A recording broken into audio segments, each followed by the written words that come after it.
Online class में स्वागत है। मैं अनिल प्रियदर्शी आज आपको भूगोल विषय का 12वीं कक्षा का प्रथम चैप्टर पढ़ाऊंगा।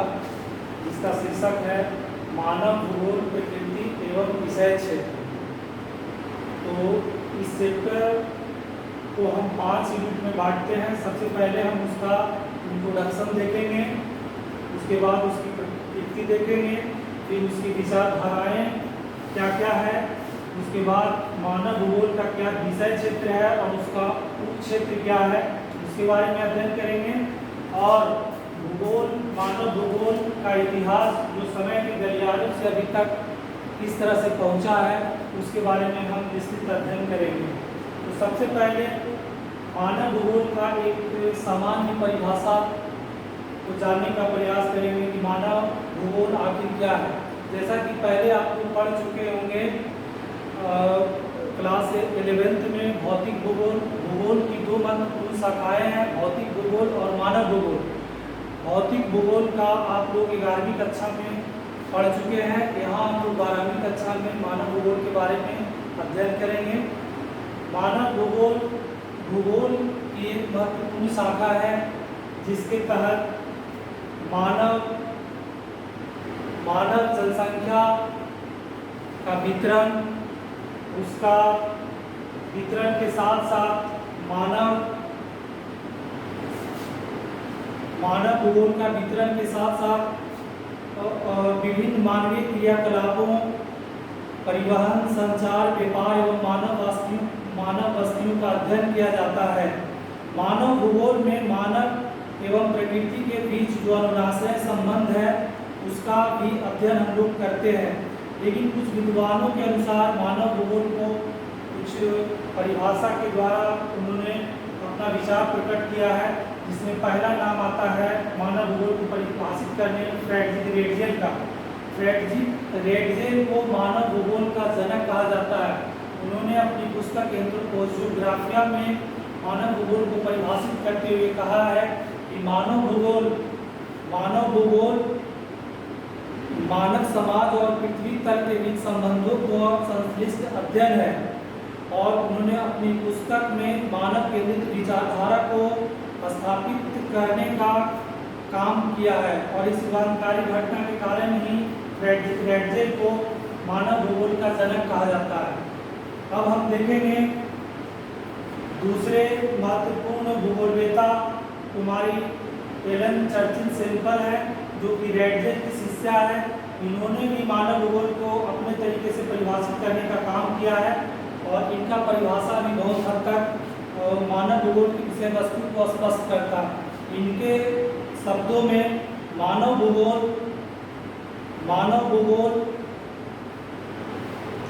अस्थिर पृथ्वी एवं क्रियाशील मानव के परस्पर परिवर्तनशील संबंधों का अध्ययन है। कुमारी एलन चर्चिल सेम्पल को वातावरण निश्चयवाद का कट्टर समर्थक माना जाता है और ये इनकी पुस्तक जो है ये अपना जो विचार जो है इन्फ्लुएंसेस ऑफ ज्योग्राफिकल इन्वायरमेंट नामक पुस्तक में इन्होंने वर्णन किया है। इसके बाद हम देखेंगे तीसरा विचारधारा जो कि वाइडर डिला ब्लासे के द्वारा बोला गया है। उन्होंने अपनी पुस्तक प्रिंसिपल डी ज्योग्राफिया ह्यूमन में मानव भूगोल को परिभाषित करते हुए कहा है कि मानव भूगोल पृथ्वी एवं मनुष्य के बीच पारस्परिक संबंधों का एक नई समझ देता है, जिसमें पृथ्वी को नियंत्रित करने वाले भौतिक नियमों तथा पृथ्वी पर निवास करने वाले जीवों के पारस्परिक संबंधों का अधिक संयुक्त ज्ञान समाविष्ट होता है। इस प्रकार तीनों उपयुक्त परिभाषाओं को देखने से स्पष्ट होता है कि फ्रेडरिक रेटजेल के द्वारा जो विचारधारा है वो फ्रेडरिक रेटजेल की विचारधारा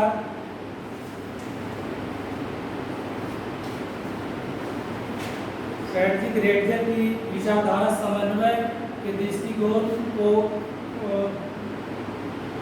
पर प्रकाश डालती है। वहीं पे एलन चर्चिल सेम्पल का परिभाषा जो है संघर्ष के दृष्टिकोण को परिलक्षित करती है। और तीसरी परिभाषा वाइडर डिला ब्लासे के द्वारा जो परिभाषा दिया गया है वो दोनों के बीच समन्वय स्थापित करने का काम करता है। ये तीनों परिभाषा मानव भूगोल की विषय वस्तु और मानव भूगोल क्या है इसे स्पष्ट करने में परिपूर्ण है। अब हम देखेंगे मानव भूगोल की प्रकृति क्या है। प्रकृति से सीधा मतलब है कि मानव भूगोल का स्वभाव कैसा है। जिस तरह से इतिहास शाश्वत विषय है और उसमें समय के साथ पुराने जो भी समय के साथ जो उसमें बदलाव हुए हैं उसका जो इतिहास रहा है उसका कर्मिक अध्ययन किया जाता है इतिहास में। लेकिन भूगोल एक ऐसा विषय है जिसके तहत इसके विषय वस्तु शाश्वत न होकर समय के साथ ये परिवर्तनशील होते हैं। ये इसकी तथ्यात्मक विचारधारा को स्पष्ट करती है। दूसरा इसकी प्रकृति है अंतर विषय। भूगोल का अपना विषय के साथ अपना विषय वस्तु रहने के साथ साथ वो सामाजिक विज्ञान के अन्य विषयों से जुड़ा हुआ है। इसी वजह से भूगोल मानव भूगोल की प्रकृति को अंतर विषयक प्रकृति भी कहा जाता है। तीसरा है अध्ययन की विषय वस्तु शाश्वत न होकर परिवर्तित। शुरू में हम बता दिए हैं, ठीक है। तो ये तीन महत्वपूर्ण उसकी प्रकृति है। ये प्रकृति को आगे हम और स्पष्ट तरीके से समझेंगे जब उसकी विषय वस्तु को बढ़िया से देख लेंगे तो हमको प्रकृति को स्वतः समझ में आ जाएगी। इसका और डिटेल्स बाद में आगे किया जाएगा। अब हम तीसरा टॉपिक विचारधाराओं को लेकर चलते हैं। तो मानव भूगोल में तीन महत्वपूर्ण विचारधाराओं का अध्ययन करते हैं, जिसमें पहला विचारधारा निश्चयवाद की है, दूसरा संभववाद की है और तीसरा निश्चयवाद की विचारधारा है। निश्चयवाद को प्राचीन विचारधारा माना जाता है। इसमें प्रकृति श्रेष्ठ है और मानव गौण है। मानव जो है प्रकृति का पूर्णतः अनुसरण करता है और ये विचारधारा जो है औद्योगिकरण के पूर्व की अवस्था है। इसमें जो है प्रकृति को सर्वश्रेष्ठ माना गया है, मानव को गौण स्थान माना गया है, मानव को प्रकृति का दास माना गया है। इसमें जो है मानव प्रकृति पर पूर्णतः आश्रित होता है, मानव प्रकृति की पूजा करते हैं। इसके बाद यहाँ पर जो है जहाँ तक देखेंगे तकनीकी का ज्ञान यहाँ पर मानव को बहुत कम था, इसलिए वो प्रकृति से डरता था। प्रकृति में जैसा ही कुछ जैसे मेघ गर्जन भी होते थे तो समझता था कि मानव प्रकृति है जो लगता है हमसे नाखुश है, इस वजह से जो है प्रकृति हमको डराने का प्रयास कर रही है या हमको सतर्क करने का प्रयास कर रही है। और इस डर से मानव जो है गुफाओं में वो चला जाता था बचने के लिए। यानी कि कंप्लीट जो है मानव जो है प्रकृति पर निर्भर था। प्राचीन समय में अगर देखेंगे तो निश्चयवाद की विचारधारा का सूत्रपात कहाँ से हुआ है।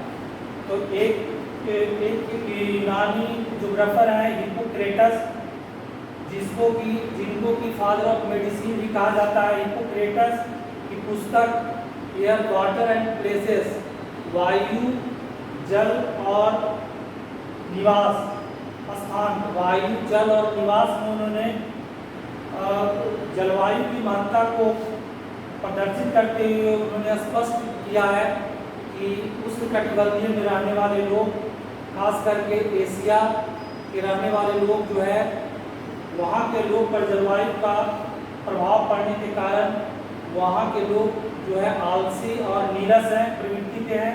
लेकिन वहीं यूरोपियन लोग वहाँ की जलवायु विपरीत रहने के कारण या समशीतोष्ण टाइप पर रहने के कारण वहाँ के लोग जो है वहाँ के लोग मेहनती और मेहनत का स्फूर्तिदायक है। तो ये हिप्पोक्रेटस के द्वारा कहना था।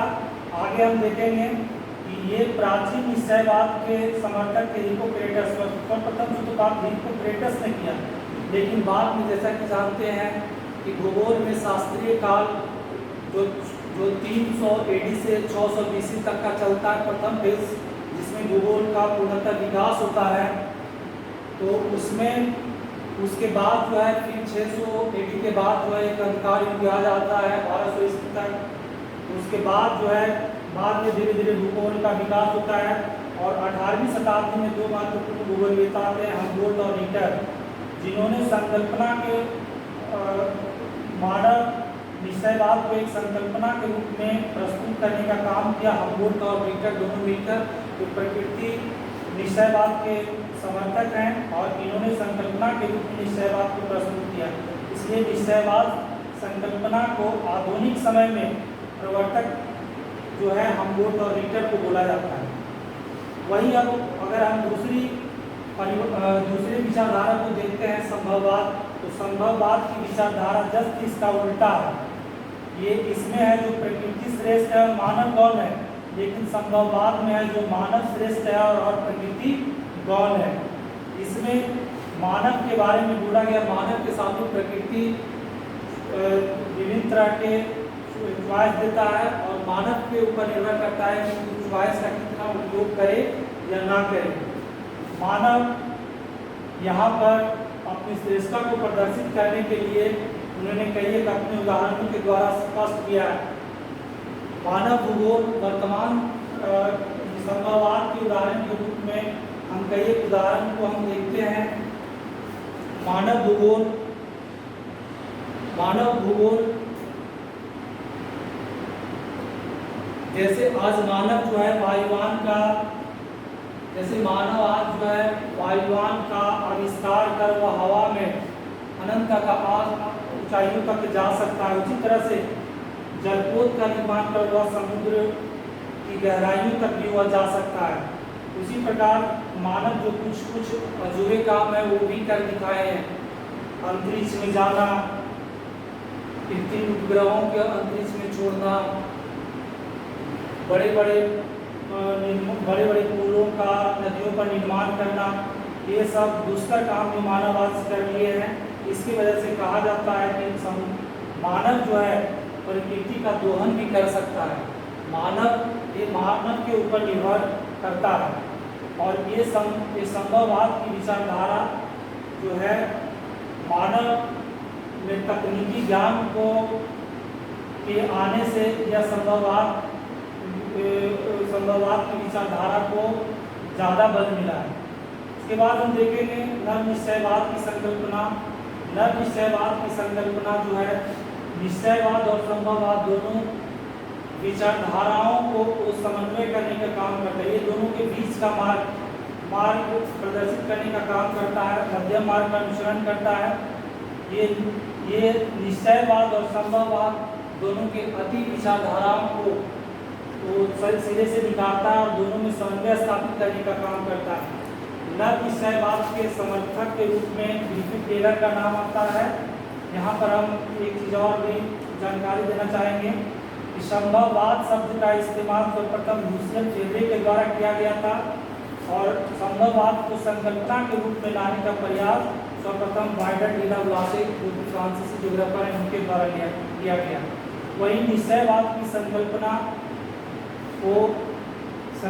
के रूप में लाने का काम 1920 के दशक में ग्रिफिथ टेलर के द्वारा किया गया और इनके विचारधारा को नव निश्चयवाद संकल्पना को तर्कों पर आधारित था, इसलिए इसे वैज्ञानिक निश्चयवाद भी कहा जाता है।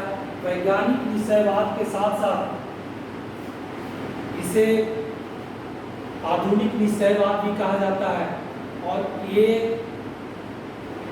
वर्तमान समय में इसकी महत्ता बहुत ही अधिक है। आज वर्तमान समय में हम देख रहे हैं कि हम लोग कोरोना से ग्रसित हैं, तो इसमें भी अगर हम देखेंगे तो यहाँ पर क्या, जैसा कि बताया जा रहा है कि चीन के वुहान शहर में जैविक हथियार की फैक्ट्री था, वहीं से है जो इसका पता ही। हालांकि इसकी सत्यता पूरी तरह से अभी तक सही नहीं कहा जा सकता है, लेकिन ये ऐसा जरूर कयास लगाया जा सकता है कि मानव वुहान शहर में जो है जैविक हथियार की फैक्ट्री सचमुच में है और हो सकता है कि वहीं से ये वायरस की उत्पत्ति हुई। तो यहाँ पर हम देखेंगे कि ये जो जैविक हथियार एक तरह से बनाना क्या है, मानव का प्रकृति के साथ छेड़छाड़ का ये परिणाम है और इसके वजह से जो है मानव को आज ये समस्या देखने को मिल रही। आज भी नव निश्चयवाद की संकल्पना उतना ही प्रभावशाली है जितना कि 1920 के से 50 के दशक में रहा। हालांकि ग्रिफिथ टेलर ने 1920 में ही ये संकल्पना को प्रस्तुत कर दिया था, लेकिन इसका वैश्विक प्रभाव 1948 के बाद में देखने को मिला और अभी तक यह देखने को मिल रहा है। अभी हम एक एग्जाम्पल के माध्यम से इसे स्पष्ट करने का प्रयास किए। ग्रिफिथ टेलर ने महानगरों में चौराहे पर गति नियंत्रण बत्तियों के माध्यम से नव निश्चयवाद संकल्पना को समझाने का प्रयास किया है। ग्रिफिथ टेलर ने जिस प्रकार से चौराहे पर नगरों में जिस तरह से चौराहे पर नियंत्रक बत्तियों में 3 तरह की बत्तियाँ होती है, लाल बत्ती, पीली बत्ती और हरी बत्तियाँ। जिस तरह से लाल बत्तियाँ जो है वाहनों को रुकने का निर्देश देती है, उसी तरह से पीली बत्तियाँ रुककर तैयार रहने के लिए बोला जाता है। लाल बत्तियाँ रुकने के लिए, पीली बत्तियाँ रुक के तैयार करने के लिए और हरी बत्तियाँ का वहाँ से भी जाने के लिए। यानी कि वाहनों को नियंत्रित करने के लिए जिस तरह से सामाजिक सोशल लॉ है, उसी तरह से प्राकृतिक नियम है। और ये प्राकृतिक नियम का मानव जब तक प्राकृतिक लॉ का अनुसरण करते हुए अगर प्रगति करता है तब तो ठीक है, अन्यथा अगर वो सीमा से जैसे ही बाहर जाता है तो मानव तो प्रकृति है जो विभिन्न प्रकार की विषयिकाएं है या आपदाओं का दृष्टिगोचर मानव के सामने करना प्रारंभ कर देता है। आज वर्तमान समय में हम देख रहे हैं कि ग्लोबल वार्मिंग, जल स्तर का धीरे धीरे घटना, ग्लेशियर का पिघलना, उसके बाद क्लाइमेट चेंज, ये सब सारी जो गतिविधियां हम लोग देख रहे हैं मानव का ही प्रभाव है। हालांकि मानव जब देखेंगे 3 फेज में हम देखेंगे, और एक बाउंड्री लाइन औद्योगिक क्रांति है। औद्योगिक क्रांति और समझने के लिए थोड़ा समझेंगे। करीब 18वीं शताब्दी के पूर्वार्ध में अगर हम देखेंगे तो यूरोपीय देशों में औद्योगिक क्रांति हुई और औद्योगिक क्रांति होने की वजह से औद्योगिकरण होने से मशीनीकरण को बढ़ावा मिला और मशीनीकरण के होने से जो है उत्पादन की प्रक्रिया में बहुत तीव्रता आई। उससे जो है पर्यावरण प्रदूषण धीरे धीरे बढ़ने लगे। इसके पहले तक तो स्थिति ठीक थी, मानव प्रकृति के साथ जो है सामंजस्य बिठाकर रहता था। लेकिन जैसे ही औद्योगिक क्रांति उसके बाद मानव को विकास की अंतिम दौर में वह तीव्रता उसमें आने लगी। इसकी वजह से जो है मानव जो है प्रकृति का तीव्र दोहन करने लगे और तीव्र दोहन ही जो है सर्ववाद की संकल्पना को विस्तार में सहायक सिद्ध हुआ। लेकिन बाद के कालों में नव विषयवाद में दोनों में जो समन्वय स्थापित करने का काम किया। इस तरह से हम देखेंगे विचारधाराएं, नव निश्चयवाद, ये तीनों का क्रमिक विकास हुआ है। तीनों को देखने से स्पष्ट है कि ये प्राचीन विचारधारा है, ये बीच का विचारधारा है और ये जो है आधुनिक विचारधारा है। हालांकि इस नव विचार के बाद भी भूगोल में बहुत सारे विचारधाराओं का आगमन हो चुका है। द्वितीय विश्व युद्ध के बाद जो है भूगोल में मात्रात्मक क्रांति का विकास हुआ। मात्रात्मक क्रांति के आने से भूगोल में जो है सांख्यिकीय नियमों का भूगोल में जो प्रवेश हुआ, इससे मानव भूगोल की जो विषयनिष्ठता थी वो धीरे धीरे खत्म होने लगी और वस्तुनिष्ठता की ओर बढ़ने लगी। और मानव मात्रात्मक क्रांति के प्रतिक्रिया स्वरूप भूगोल में मानववादी संकल्पना, कल्याणकारी संकल्पना, रेडिकल जो जिसको कि 3 नामों से हम लोग जानते हैं, भूगोल में आचार पर क्रांति या व्यवहारिक क्रांति जिसको हम बिहेवियर ज्योग्राफी भी कहते हैं, ये जो है मात्रात्मक क्रांति के परिणाम स्वरूप है इसका विकास हुआ है। और उसके बाद 1960 के ही दशक में मानवतावादी भूगोल, जो कि मानव को केंद्र में रखकर भूगोल का अध्ययन पर विशेष बल पर ध्यान दिया जाता था। और इसी तरह से आगे हम देखेंगे एक और पॉलिटिकल ज्योग्राफी जिसको अतिवादी भूगोल या मूलवादी, ये जो है मार्क्सवादी विचारधाराओं से प्रेरित है, ये पूंजीवाद का विरोध करता है और सामाजिक नियमों में परिवर्तन लाने पर इसका अध्ययन क्षेत्र में शामिल करने पर बल देता है। इस तरह से फिर लास्ट में भी वर्तमान समय में जो भूगोल में विचारधाराएं चल रही है उनका कल्याणकारी भूगोल कल्याणकारी भूगोल पर विशेष बल दिया जा रहा है और इसमें मानव को सेंटर में रखकर जो मानव की जो समस्याएं हैं, जो पिछड़े वर्ग और समाज की मूल धारा से कटे हुए हैं, उसको ध्यान में रखकर सरकार के द्वारा विभिन्न प्रकार की कल्याणकारी परियोजनाओं का विकास किया जा रहा है और इन कल्याणकारी योजनाओं पर उनको फायदा ही पहुंचाना मानव विकास का महत्वपूर्ण अध्ययन का विषय रह गया। इसलिए वर्तमान समय में कल्याणकारी भूगोल पर विशेष बल दिया जा रहा है। सरकार की विभिन्न योजनाएं जो है कल्याणकारी भावना को ध्यान में रखकर इन प्रतिपादित किए जा रहे हैं। भूगोल में मात्रात्मक क्रांति लाने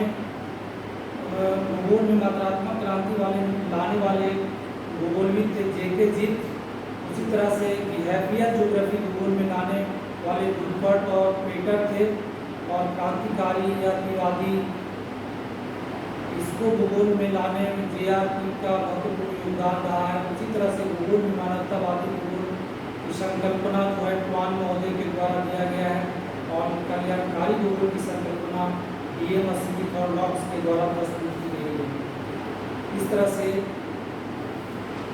भूगोल में बहुत सारी नवीन विचारधाराएं अभी भी चल रही हैं, क्योंकि भूगोल की प्रवृत्ति ही है गत्यात्मक के समय के साथ वो अपने में बदलाव करती है और यही भूगोल विषय की खूबसूरती है। और भूगोल जो है अन्य सामाजिक विज्ञान के विषयों की जो अच्छी बातें उसको अपने में समाहित आत्मसात करने का भी इसका गुण है, जो कि इसके प्रवृत्ति के तहत ही हम इसका अध्ययन करते हैं। अब हम देखेंगे विषय क्षेत्र, भूगोल का विषय क्षेत्र और उपक्षेत्र। तो भूगोल का क्षेत्र और उपक्षेत्र को अनुमानव भूगोल का क्षेत्र क्या क्या है, अनुमानव भूगोल का क्या क्या ब्रांच है। तो मानव भूगोल को अगर क्षेत्र देखेंगे तो मानव भूगोल को आर्थिक भूगोल, सामाजिक भूगोल, राजनीतिक भूगोल, जनसंख्या भूगोल, नगरीय भूगोल और आवास भूगोल और भी बहुत सारे हैं, नगरीय भूगोल, ग्रामीण भूगोल, सब 5-6 महत्वपूर्ण है। इसको आप लोगों को याद रखना है कि ये मानव भूगोल तो जो उनके क्षेत्र हैं। अब ये क्षेत्र है तो आर्थिक भूगोल है तो इसका भी कई उप क्षेत्र है, तो इसीलिए इसको उप क्षेत्र के तहत इसको समाहित किया गया है। उप क्षेत्र जैसे आर्थिक भूगोल को कई उप शाखाओं में बांटा गया है। आर्थिक से कृषि भूगोल है तो आर्थिक भूगोल के हिसाब का है, और औद्योगिक भूगोल है तो आर्थिक भूगोल के हिसाब, संसाधन भूगोल है तो आर्थिक भूगोल के हिसाब का है, पर्यटन भूगोल ये भी आर्थिक भूगोल के हिसाब का है। इन सारे सब्जेक्ट का उप क्षेत्रों का संबंध सामाजिक विज्ञान की किसकी शाखा से है, जिसको कि हमने स्पष्ट किया। जैसे कृषि भूगोल, तो कृषि भूगोल जो है कृषि विज्ञान, सामाजिक विज्ञान के विषय की शाखा से लिया गया है। फिर इसी तरह से उद्योग भूगोल जो है औद्योगिक अर्थशास्त्र से लिया गया, औद्योगिक भूगोल। इसी तरह से संसाधन अर्थशास्त्र, संसाधन एक्चुअली अर्थशास्त्र का विषय, तो संसाधन अर्थशास्त्र ही संसाधन की विषय वस्तु को लिया गया। इसी तरह से पर्यटन एवं परिवहन प्रबंधन, सामाजिक विज्ञान की शाखा से पर्यटन विषय वस्तु को लिया गया है, जो कि आर्थिक भूगोल की महत्वपूर्ण विषय है। इसी तरह से सामाजिक भूगोल को कई उप शाखाओं में बांटा गया है। सामाजिक भूगोल को ऐतिहासिक भूगोल, सांस्कृतिक भूगोल और समाज कल्याण से संबंधित भूगोल में बांटा गया। ऐतिहासिक भूगोल का संबंध सीधा सा है ऐतिहासिक भूगोल का सीधा संबंध इतिहास से है। सांस्कृतिक भूगोल, संस्कृति का सीधा संबंध मानव विज्ञान से है। संस्कृति के तहत मानव के रहन सहन ये सब का अध्ययन किया जाता है। इसी तरह से समाज कल्याण से संबंधित भूगोल, ये समाज कल्याण का अर्थशास्त्र का विषय वस्तु उससे लिया गया है। इसी तरह राजनीतिक भूगोल एक्चुअली राजनीतिक विज्ञान के विषय का ही और सामाजिक विज्ञान विषय का ही वहीं से लिया गया है। और राजनीतिक भूगोल को सैन्य भूगोल और निर्वाचन भूगोल में बांटा गया है। सैन्य भूगोल सैन्य विज्ञान से लिया गया है। वही निर्वाचन भूगोल जिसे मतदाता भूगोल भी कहा जाता है, ये जो है साइकोलॉजी, एक सामाजिक विज्ञान की एक अलग शाखा है साइकोलॉजी, वहाँ से इसको हम अध्ययन करें। इसी तरह से जनसंख्या भूगोल जो है सामाजिक विज्ञान की एक महत्वपूर्ण शाखा है, जिसको भी हम डेमोग्राफी कहते हैं। वहीं से जो है भूगोल में जनसंख्या भूगोल के लिए को लिया गया है। इसी तरह से नगरीय अध्ययन एवं योजना जो सामाजिक विज्ञान की विषय वस्तु है, वहीं से नगरीय भूगोल और ग्रामीण भूगोल लिया गया है।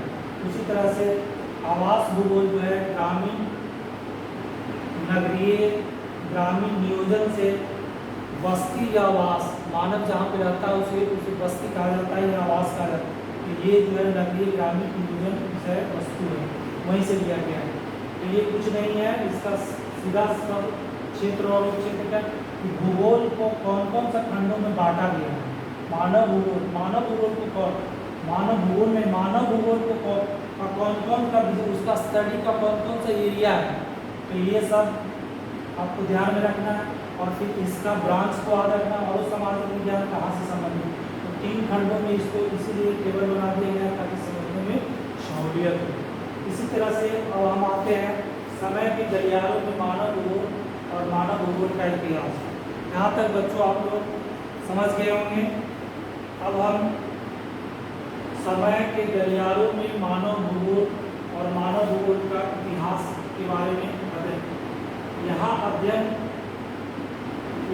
अध्ययन करने से पहले अभी तक जो भी हम टॉपिक 4 टॉपिक का अध्ययन हम कर चुके हैं, इससे जो महत्वपूर्ण प्रश्न बन सकते हैं उसके बारे में थोड़ा हम जान लें। पहला प्रश्न अगर आपसे पूछा जाएगा कि मानव भूगोल का जनक किसे कहा जाता है, तो आप लोग को क्या जवाब देना है? फ्रेडरिक रैटजे। उसके बाद दूसरा महत्वपूर्ण क्वेश्चन बन सकता है यहाँ पे कि मानव निश्चयवाद की संकल्पना, प्राचीन निश्चयवाद की संकल्पना के प्रतिपादक कौन थे? तो हिप्पोक्रेटस। लेकिन वही अगर आधुनिक निश्चयवाद का संकल्पना के रूप में किसने प्रस्तुत किया, तब हमबोल्ट और हिटलर, दोनों का नाम सभी रूप से आएगा। तो ये क्वेश्चन यहाँ से बन गया। फिर यहाँ से प्रश्न बन सकता है संभववाद। तो सबसे पहले संभववाद शब्द को किसने दिया? तो संभववाद शब्द को सर्वप्रथम संभववाद को शब्द को किसने दिया? लुसियन फेब्रे के द्वारा, और उसे संकल्पना के रूप में प्रस्तुत करने का काम वायरन डी लाप्लासे के द्वारा किया। ये प्रश्न बन सकता है। फिर नव निश्चयवाद, फिर कहेगा प्रश्न रहेगा कि नव निश्चयवाद की संकल्पना को किसने प्रस्तुत किया? आंसर हुआ क्या? ग्रिफिथ टेलर के द्वारा। फिर इसी को कहेगा कि नव निश्चयवाद को और किस नाम से जाना जाता है? तो वैज्ञानिक निश्चयवाद या आधुनिक निश्चयवाद। इसी को एक और नाम से जाना जाता है जिसको कहते हैं रूको और जाओ। रूको और जाओ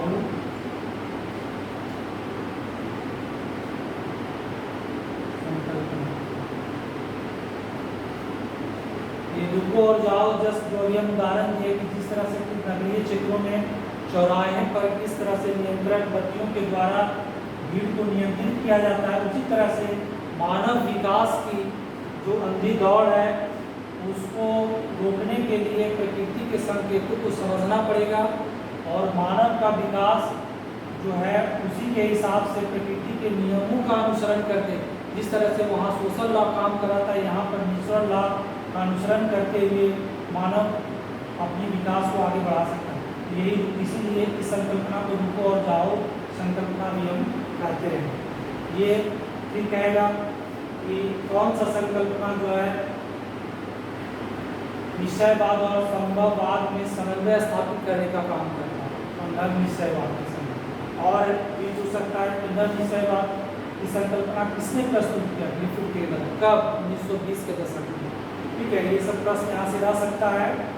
अब यहाँ पर अंतिम टॉपिक पढ़ने से पहले एक बार पूरा समराइज कर लेते हैं कि मानव का प्रकृतिकरण और प्रकृति का मन, की अगर तीनों विचारधारा अगर समझ गए होंगे आप, तो यहाँ पर मानव का प्रकृतिकरण और प्रकृति का मानवीकरण कुछ नहीं है। मानव का प्रकृतिकरण का तात्पर्य क्या है कि प्रकृति का मानव पर प्रभाव, हम सीधा इस तरह से याद रखेंगे और इधर ये मानव का प्रकृति पर, इसमें प्रकृति का मानव पर प्रभाव को ही मानव का प्रकृतिकरण करते हैं। जिस तरह से देखते हैं कि आदिम जनजातियाँ अभी भी क्या है, आदिम जनजातियों के रहन सहन पर अभी भी जो है क्या है, प्रकृति का ही अमिट छाप अभी भी है। जैसे अफ्रीका के बहुत से देशों में आप चले जाएंगे, कांगो बेसिन के एरिया में, भारत में आप भी देख सकते हैं उत्तर पूर्वी के क्षेत्रों में, इसी तरह से छत्तीसगढ़ मध्य प्रदेश के कुछ जनजातीय इलाकों में भी देखेंगे, तो वहाँ की जनजातियाँ भी पूरा जो है जनजातियों पर प्रकृति का पूर्ण प्रभाव देखने को मिलता है। उसका रहन सहन, उसकी आर्थिक क्रियाकलाप सारा जो है प्रकृति पर ही डिपेंडेंट है। इसलिए इसको हम बोलेंगे मानव का प्रकृतिकरण। दूसरा टर्म है जस्ट लाइक, आप निश्चयवाद से इसको समझ सकते हैं, का संबंध सीधा है निश्चयवाद, जिसको कि पर्यावरणीय निश्चयवाद भी कहा जाता है ना। दूसरा टर्म को हम देखेंगे प्रकृति का मानवीकरण। ये क्या टर्म है, प्रकृति का मानवीकरण, तो हम बताया कि सीधा रखना है आप क्या कि मानव का प्रकृति पर, इसका सीधा तात्पर्य है मानव का प्रकृति पर प्रभाव। जस्ट उल्टा जो संभववाद की संकल्पना है, तो इसमें भी है जो है क्या, मानव श्रेष्ठ और प्रकृति गौण की संकल्पना, ठीक वही चीज़ यहाँ है कि मानव का प्रकृति पर प्रभाव। तो मानव का प्रकृति का प्रभाव आप देख रहे हैं, आज मानव जो है क्या, मानव प्रौद्योगिकी का इस्तेमाल कर, प्रौद्योगिकी का मतलब होता है तकनीकी ज्ञान। तकनीकी ज्ञान से मतलब है कि मानव अपनी बुद्धि से विभिन्न तरह के आविष्कार किए हैं, यंत्रों का निर्माण किया है, और जिसके माध्यम से मानव जो अपनी सुख सुविधाओं को बढ़ा दिया है। आज मानव गर्मी के दिनों में देखते हैं घर में आराम से एसी में रह सकता है, ठंडे के दिनों में ब्लोअर या हीटर जलाकर भी वह जो है उस पर नियंत्रण पा सकता है। यानी कि मानव यहाँ क्या है, श्रेष्ठ है, प्रकृति गौण है। इसी तरह से मानव जो है क्या, आज आर्कटिक ध्रुवीय क्षेत्रों में देखेंगे, आर्कटिक क्षेत्र या अंटार्कटिक क्षेत्र में मानव जो है वहाँ पर भी जो है बस्तियाँ, वहाँ पर भी जो है आर्कटिक क्षेत्रों में मानव का धीरे धीरे बसाव होने लगा है। हालांकि अंटार्कटिका भी मानव की पहुँच से दूर है, लेकिन वहाँ पर भी अनुसंधान की क्रियाएँ अभी भी गति से। भारत का भी वहाँ पर एक मैत्री और भारती करके एक अनुसंधान केंद्र अंटार्कटिका में गया हुआ है, क्योंकि वहाँ की भौगोलिक जलवायु स्थितियों का अध्ययन लगातार कर रहा है। तो इन क्षेत्रों पर मानव की पहुँच क्या है, प्रकृति का मानवीकरण को दर्शाता है। तो ये चीज़ समझ गए हम लोग, मानव का प्रकृतिकरण और प्रकृति का मानवीकरण। अब जो है यहाँ तो कुछ नहीं है, मानव भूगोल का जो विषय क्षेत्र और उप क्षेत्र है और सामाजिक विज्ञान जिसका की डिस्कस अभी हम पिछले कुछ समय पहले कर चुके हैं। अब हम यहाँ पर देखते हैं कि समय की गलियारों में मानव भूगोल और मानव भूगोल का इतिहास, यानी वर्तमान समय में किस तरह से मानव भूगोल विकास करते हुए अभी यहाँ तक पहुँचा है। तो इसका हम देखेंगे कि प्राचीन काल में जो निश्चयवाद की यहाँ पर था, निश्चयवाद की संकल्पना से इसको हम समझ सकते हैं कि अध्ययन विषय वस्तु समय क्या थी, तो प्रकृति की रहस्यों की खोज करने तक ही हम सीमित थे। बादल गरजता था तो गरजने पर मानव डर जाते थे, आखिर क्यों गरज रहा है, तो उनकी रहस्य की खोज ही उनका विषय वस्तु रहता था। बस यहाँ पर कोई किसी तरह का डेवलपमेंट और ये सब नहीं हुआ है, तकनीकी ज्ञान का अभाव के कारण यहाँ पर पूरा मानव जो है पूर्णतः प्रकृति पर निर्भर है। दूसरे पीरियड में हम देखेंगे औपनिवेशिक काल, जैसा कि हम अभी बता चुके हैं कि 18वीं शताब्दी में औद्योगिक क्रांति प्रारंभ हो गई थी। तो वह 18वीं शताब्दी के उत्तरार्ध में औद्योगिक क्रांति ब्रिटेन और अन्य यूरोपीय देशों में प्रारंभ हो गई थी और वहाँ पर अन्य संसाधनों की मांग के लिए अन्य क्षेत्रों की खोज में विभिन्न क्षेत्रों में विभिन्न सामुद्रिक मार्गों की खोज करने लगे और उसके माध्यम से विभिन्न क्षेत्रों का उन्होंने पता लगाया, जिसके 1492 ईस्वी में कोलंबस का नाम आप लोग जानते होंगे। उन्होंने भारत की खोज करने के लिए निकला यूरोपीय देशों से, पुर्तगाल और स्पेन, पुर्तगाली से एक्चुअली तो वहाँ से निकले, लेकिन भारत की खोज न करके वो क्या कहाँ चले गए, नई दुनिया और उत्तरी अमेरिका चले गए। उसके बाद 1498 ईस्वी में वास्को डी गामा के द्वारा एक अवधूत होते हुए भारत तक पहुँच गए और ये काल जो है भौगोलिक अन्वेषण का काल था। और इस समय जो है जो भी यात्री आते थे उनका मुख्य उद्देश्य जो है प्रदेश का अध्ययन करना होता था। प्रादेशिक अध्ययन पर उन्होंने विशेष बल देते थे और उसी को उसकी विषय वस्तु, तो इसका भी अध्ययन भूगोल में बाद में किया जाने लगा, क्योंकि ये जो है यात्रियों का जो जीवन वृत्तांत या और वृत्तांत है वो मानव भूगोल के ये एसेट्स का काम करता है। इसलिए औपनिवेशिक काल में ये जो है भौगोलिक अन्वेषण का युग जो था, इसमें जो है प्रादेशिक, क्योंकि वो प्रदेश का अध्ययन इसलिए करता है कि मानव यूरोप के निवासी कहाँ रह सकते हैं, इसलिए प्रादेशिक अध्ययन पर बल विशेष देते थे।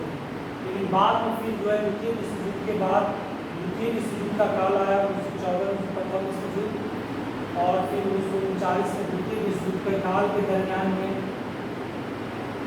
क्षेत्रीय विभिन्नताओं पर बल दिया जाता है। यहाँ पर प्रादेशिक अध्ययन पर बल दिया जाता था, लेकिन बाद में भी प्रादेशिक अध्ययन एक प्रदेश दूसरे प्रदेश से किस प्रकार भिन्न है उसी को हम लोग क्षेत्रीय विभिन्नता करते हैं, इस पे बल दिया जाने लगा। क्षेत्रीय विभिन्नता पर विशेष बल दिया जाने लगा ये द्वितीय विश्व युद्ध के काल में। ये आप इसको मान सकते हैं कि 14 से लेकर 45 तक का ये इसको मान सकते हैं। और ये 1920 आगे हम देखेंगे काल डिवीजन, हम देख रहे हैं कि किस साल में क्या क्या भूगोल में आया है। 1950-60 के दशक में देखेंगे कि कंप्यूटर का आविष्कार हो जाने के कारण और कृत्रिम उपग्रहों को अंतरिक्ष में छोड़े जाने के कारण कंप्यूटर और कृत्रिम उपग्रहों की सहायता से विभिन्न क्षेत्रों को डाटा कलेक्ट कर उसका एक सामान्यीकृत नियम प्रतिपादित किए जाने लगे। उसी को हम क्या बोलते हैं, क्षेत्रीय संगठन कहते हैं। उसके बाद फिर जो 1970 से 90 का दशक आया, जिसमें मानवीय एवं व्यवहारिक चिंतन पर विशेष बल दिया जाने लगा। भूगोल की विषय वस्तु में केंद्र बिंदु मानव पर ही विशेष बल दिया गया। दोनों विचारधारा मानव को केंद्र पे ही रखकर किया गया है, मानवीय विचारधारा और व्यवहारिक चिंतन।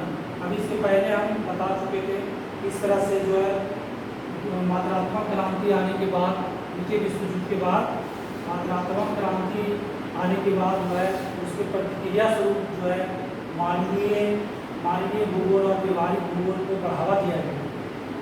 और भी इससे रिलेटेड कुछ इसमें सिद्धांत हैं, व्यवहारवादी और मानव क्रांतिकारी पालन और कल्याणकारी लोग, सबका चर्चा हम पिछले क्लास पिछले दौर में पहले कर चुके हैं। यहाँ पर फिर हम देखेंगे आधुनिक काल। अब जो है 1990 के बाद के काल को हम आधुनिक काल के नामों से जानते हैं। और ये आधुनिक काल क्या है, तो ये आधुनिक काल में भूगोल की विषय वस्तु, भूगोल के अध्ययन क्षेत्र की विषय वस्तु सतत विकास की संकल्पना पर विशेष बल दिया जा रहा है। अब कोई भी चीज़ हम कर रहे हैं तो उसमें सतत विकास की संकल्पना, जैसे कृषि है तो कृषि में सतत विकास की संकल्पना, कोई भी विकास कर रहे हैं तो उसमें सतत विकास की संकल्पना आखिर है क्या? तो ये भी एक्चुअली नर निश्चयवाद से ही ये जो है सतत विकास की संकल्पना का विकास हुआ है। इसमें सतत विकास की संकल्पना क्या है? सतत विकास की संकल्पना की प्रकृति में जो भी संसाधन है उसका हम विवेकपूर्ण उपयोग करें, हम अपनी आगे आने वाली पीढ़ियों को ध्यान में रख कर ही उसकी एक सीमा तक ही उपयोग करें, ये ना कि अंधाधुंध उपयोग करें जिससे वह जो है संसाधन समाप्त हो जाए। इस तरह से हम लोग जो है बच्चों पूरा चैप्टर एक बार 5 टॉपिक 1 2 3 4 5 टॉपिकों में बांट कर पूरा हम अध्ययन किए। अब हम कुछ प्रश्न को निपटा देंगे।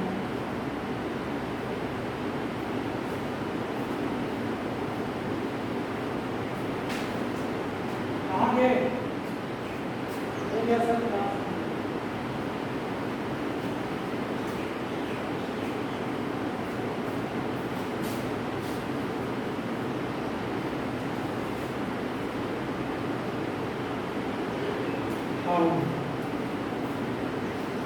थैंक यू बच्चों। अब हम इससे रिलेटेड जो भी प्रश्न है उसको हम यहाँ पे लिख देंगे और नेक्स्ट जब भी हम क्लास आएंगे तो उसका आंसर आप लोग को बताएंगे। अभी हम क्वेश्चन यहाँ पे 10-15 प्रश्न लिखेंगे इस चैप्टर से रिलेटेड जो कि अभी हम पढ़ाए हैं।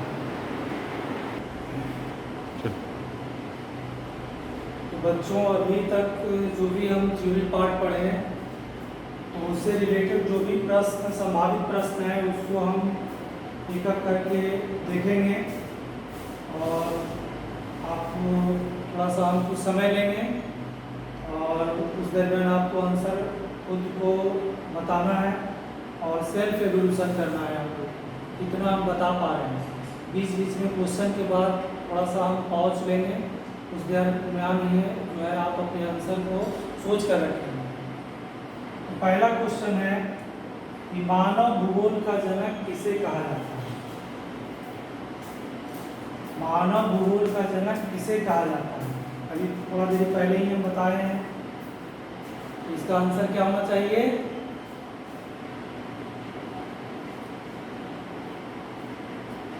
चलिए ठीक है, आंसर बोल देते हैं। मानव भूगोल का जनक फ्रेडरिक रैटजेल को बोला जाता है। ये जर्मन भूगोलवेत्ता थे, इनको जो है मानव भूगोल का जनक कहा। दूसरा प्रश्न है कि एंथ्रोपोजियोग्राफी पुस्तक के लेखक कौन है? एंथ्रोपोजियोग्राफी पुस्तक के लेखक कौन है? चलिए आप लोग आंसर बताइए।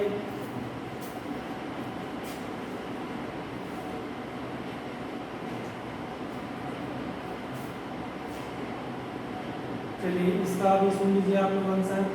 एंथ्रोपोजियोग्राफी पुस्तक लिखने के कारण ही जो है फ्रेडरिक रैटजेल को मानव भूगोल का जनक कहा जाता है। तो एंथ्रोपोजियोग्राफी पुस्तक के लेखक दो बार लिखा गया है और एंथ्रोपोजियोग्राफी पुस्तक के लेखक कौन है?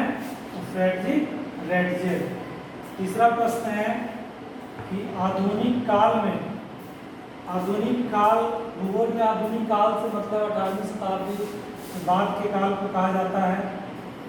तो आधुनिक काल में भूगोल में निश्चयवाद की संकल्पना के रूप में प्रस्तुत किसने किया? आधुनिक काल में भूगोल में निश्चयवाद की संकल्पना के रूप में किसने प्रस्तुत किया? इसका आंसर क्या होना चाहिए? ये सारा अभी थोड़ा देर पहले जो भी बताया गया है उसमें आंसर ये छुपा और इसका हम रिपीट भी किए थे। तो आधुनिक काल में भूगोल में निश्चयवाद की संकल्पना को प्रस्तुत करने का काम कौन किया था? हम्बोल्ट और रिटर, वो भी जर्मन ही थे। तो इसका आंसर होगा हम्बोल्ट एवं रिटर। दूसरा, संभववाद की संकल्पना को किस विद्वान ने प्रस्तुत किया? संभववाद जो है उसको संकल्पना के रूप में कौन सा विद्वान प्रस्तुत किया है? इसका भी आंसर हम बता चुके हैं। तो संभववाद तो शब्द का इस्तेमाल दूसरा कोई किया है जो कि आगे क्वेश्चन है, लेकिन यहाँ बोल रहे हैं संकल्पना के रूप में, कंसेप्ट के रूप में प्रस्तुत किसने किया है? तो इसका आंसर होगा क्या? वाइडर डी ला ब्लासे। वाइडर डी ला ब्लासे एक फ्रांसीसी ज्योग्राफर थे और इन्होंने संकल्पना के रूप में प्रस्तुत किया। चलिए अगला नेक्स्ट क्वेश्चन देखेंगे, क्वेश्चन नंबर 5। क्वेश्चन नंबर 5 क्या है? संभववाद शब्द का सर्वप्रथम प्रयोग किसने किया? यहाँ संकल्पना है और यहाँ पे शब्द है, दोनों में यही सब अंतर देखना है। यहाँ पर भी जैसे हम बोले आधुनिक काल में, तो आपको यहाँ इस स्थल को ध्यान देना है। अगर प्राचीन काल में निश्चयवाद रहता तो वहाँ हिप्पोक्रेटस हो जाता, लेकिन यहाँ बदल गया था। तो शब्द को देखेंगे, आंसर उसी में छुपा हुआ है। तो संभववाद शब्द का सर्वप्रथम प्रयोग किसने किया? तो संभववाद शब्द का सर्वप्रथम प्रयोग वो भी फ्रांसीसी ज्योग्राफर ही थे और संकल्पना से पहले संभववाद शब्द का इस्तेमाल लुसियन फेवरे के द्वारा किया गया। लुसियन फेवरे के द्वारा। फिर आगे देखेंगे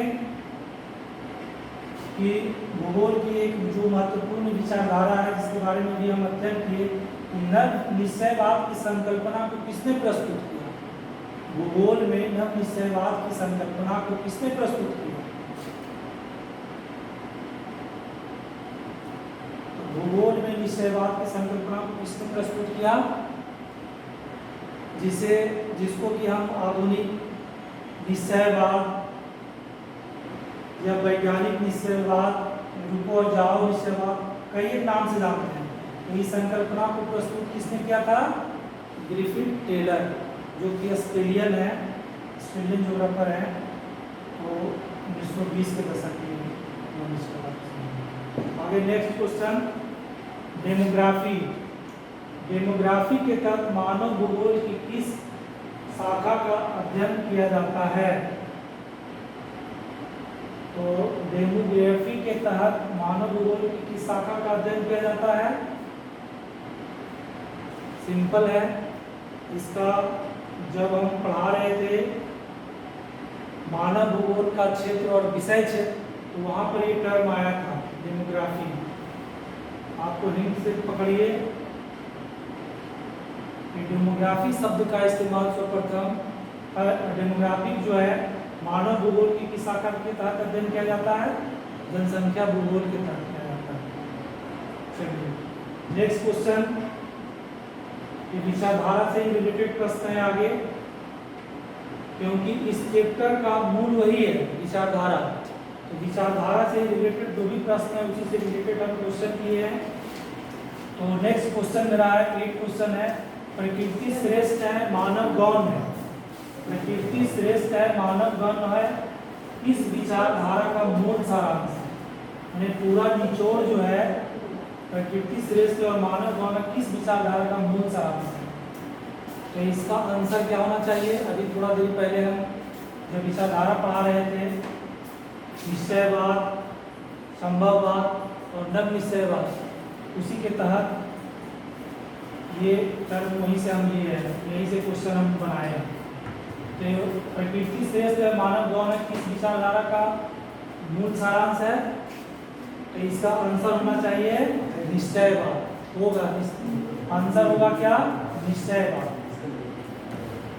फिर अगला प्रश्न है, मानव श्रेष्ठ है एवं प्रकृति गौण है, इस विचारधारा का मूल सारांश है। इसका आंसर क्या होना चाहिए? जस्ट इस क्वेश्चन का रिवर्स क्वेश्चन है ये। तो इसका आंसर क्या होना चाहिए? इसका आंसर होगा संभववाद, क्योंकि संभववाद में जो है मानव को श्रेष्ठ और प्रकृति को गौण माना जाता है। नेक्स्ट प्रश्न, प्रकृति एवं मानव में समन्वय स्थापित करने वाला विचारधारा भूगोल में कौन है?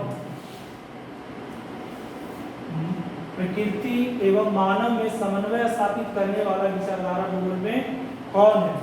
आपको हिंट कर रहे हैं कि समन्वय, समन्वय किसमें समन्वय? यानी निश्चयवाद और संभववाद में समन्वय। करने वाला विचारधारा भूगोल में कौन है? तो ये विचारधारा है नव निश्चयवाद। क्या है? नव निश्चयवाद। इसका आंसर नव निश्चयवाद। अगला प्रश्न है, रुको और जाओ निश्चयवाद का संबंध किससे है? रुको और जाओ निश्चयवाद का संबंध किस विचारधारा से है या किससे है? किस विचारधारा से है रुको और जाओ निश्चयवाद? तो इसका आंसर होगा नव निश्चयवाद। क्या होगा? नव निश्चयवाद। फिर आगे नेक्स्ट प्रश्न देखेंगे, भूगोल में मानवीय और व्यवहारिक चिंतन का काल कब से कब माना जाता है? भूगोल में मानवीय और व्यवहारिक चिंतन का काल कब से कब माना जाता है?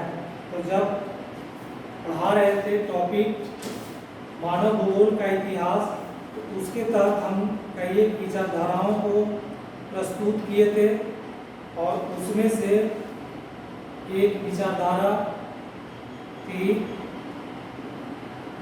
मानवीय और व्यवहारिक चिंतन का काल कब से कब तक माना जाता है? तो 1970 से 90 का दशक। आंसर इसका क्या होगा? 1970 से 90 का दशक। चलिए अब हम देखें, ये तो सारा ऑब्जेक्टिव प्रश्न था, लेकिन इस चैप्टर के तहत कुछ सब्जेक्टिव प्रश्न भी होंगे और वो सब्जेक्टिव प्रश्न को आपको लिखने हैं। इससे प्रश्न बन सकता है कि भूगोल में निश्चयवाद से क्या समझते हैं। दूसरा प्रश्न बन सकता है भूगोल में संभववाद से क्या समझते हैं। और तीसरा जो काफ़ी इंपॉर्टेंट प्रश्न है, ये आपको लिखने के लिए दिए हैं लॉन्ग क्वेश्चन में। और नेक्स्ट जब मेरा जो क्लास रहेगा ऑनलाइन क्लास, तो उसमें हम थोड़ा सा डिटेल करके आपको बताएंगे। अभी आपको लिखने के लिए दिया गया है, इसी लेक्चर से रिलेटेड है, आपको इस प्रश्न का आंसर खुद से लिखना ही है। निश्चयवाद एवं संभववाद में अंतर स्पष्ट है। जो भूगोल में विभिन्न प्रकार की विचारधाराएं हैं, उसके तहत जो दो महत्वपूर्ण विचारधाराएं हैं, निश्चयवाद और संभववाद, दोनों में अंतर स्पष्ट है। तो इसको लिखने का तरीका क्या होगा? इसको पॉइंट में आप लोग को लिखना है। एक तरफ आप लोग को लिखना है निश्चयवाद और दूसरी तरफ संभववाद,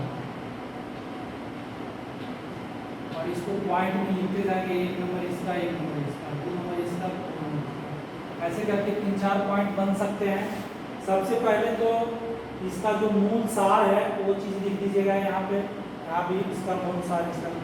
फिर इसके निश्चयवाद के समर्थक कौन कौन है? तो हम आपको बताएं हिप्पोक्रेटस, हमबोल्ट, रीटर, एटजेन, बहुत सारे भूगोल नेता हैं, तो वो उसका प्रमुख समर्थक। दूसरा फिर यहाँ पर प्रमुख समर्थक में संभववाद, मिशन केंद्रीय, उसके बाद बायोडाटिका, ब्लासे, जितना भी फ्रांसीसी भूगोल नेता है लगभग सभी जो है संभववाद विचारधारा के ही समर्थक है। और यहाँ जितने जर्मन भूगोल नेता है मैक्सिमम जो है निश्चयवाद के हैं, सभी नहीं, ये जर्मन यहाँ पर कह सकते हैं, यहाँ फ्रांसीसी विचारधारा से प्रभावित विचारधारा। तो ये दो हो गया। फिर तीसरा कह सकते हैं, और उसी का डिफिनेशन से रिलेटेड यहाँ बताया गया था मानव प्रकृति का दास है, लेकिन यहाँ पर क्या है? मानव प्रकृति का दास नहीं, बल्कि जो है प्रकृति मानव को विभिन्न प्रकार का चॉइस देता है, मानव उसका उपयोग करे या ना करे उसकी स्वतंत्रता पर निर्भर करता है। ये एक पॉइंट और देना। अगर एक आध पॉइंट और आपसे अगर बन सकता है, उदाहरण भी दे सकते हैं। निश्चयवाद की संकल्पना का, निश्चयवाद का मानव पर जो उसका जो प्रभाव पड़ता है प्रकृति का मानव पर, इसका कुछ उदाहरण भी दे सकते हैं। यहाँ भी कुछ उदाहरण दे सकते हैं। मानव के द्वारा कुछ ऐसा उदाहरण दे सकते हैं यहाँ पे जो मानव जो है अपने तकनीकी कौशल से कर दिखाया है। यहाँ पर जो है आप दिखा सकते हैं कि मानव अभी भी जो है वर्तमान समय में भी देखा जाता है, तो मानव जो है अग्नि की पूजा, वृक्षों की पूजा। आप लोग देखते होंगे कि शादी विवाह में अग्नि के फेरे लिए जाते हैं।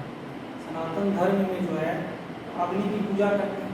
घरों में महिलाओं के द्वारा देखते हैं तुलसी के वृक्ष में पानी डाला जाता है, उसकी पूजा की जाती है। इसी तरह से वट वृक्ष की पूजा, पीपल की पूजा, ये सब सारा जो है किस चीज़ से रिलेटेड है, विषयवाद का ही वो उदाहरण प्रस्तुत करता है। यानी कि प्रकृति इस श्रेष्ठता को हम स्वीकार करते हैं, प्रकृति को हम पूजते हैं।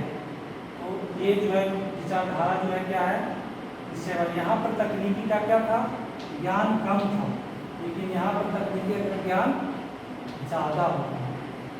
इस तरह से पॉइंट 5-6 पॉइंट, अगर 5 पॉइंट अगर लिख देते हैं तो किसी का भी देखेंगे उसका तबियत खुश हो जाएगा।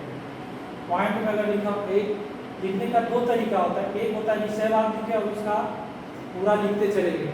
दूसरा है कि अगर उसको पॉइंट में आप लिखते हैं तो एकदम जिस तरह से पूरा ट्रांसपेरेंट होता है उस तरह से एकदम दिख जाता है एक झलक में, एग्जामिनर को एक झलक में दिख जाता है। इसलिए आप लोग लिखिएगा इसी तरह से पॉइंट एक को हम बता दिए हैं पूरा डिटेल, आप लोग को लिखना है और नहीं होगा तो देखेंगे, ऐसे तो कभी बता ही दिए हैं हम।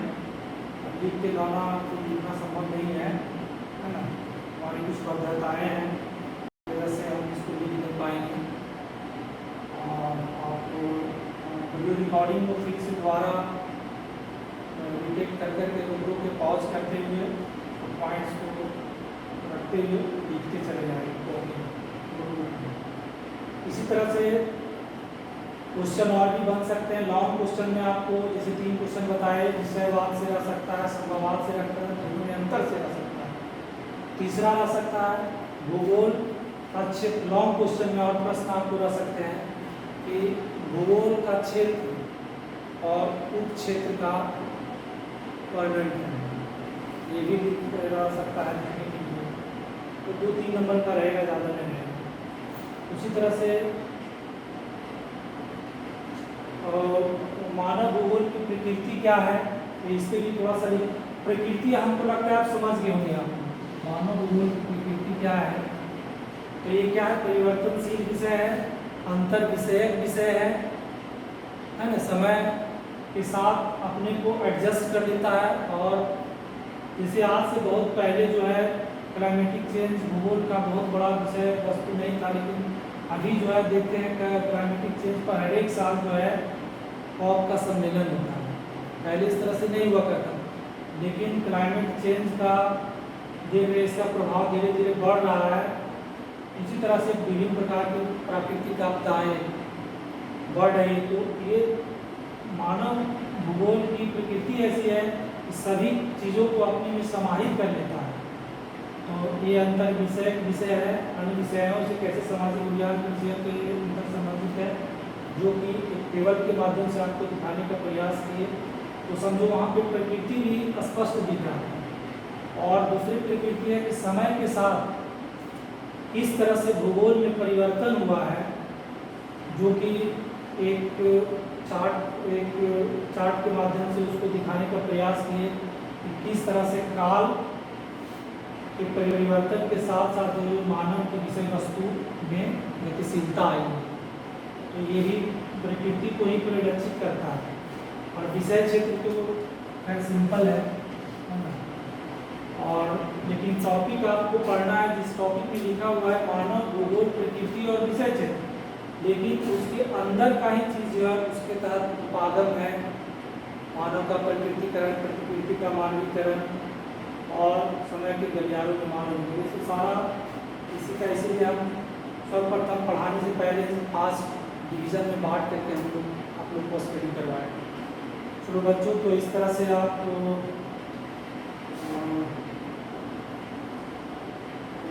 धन्यवाद देते हैं। Thank you.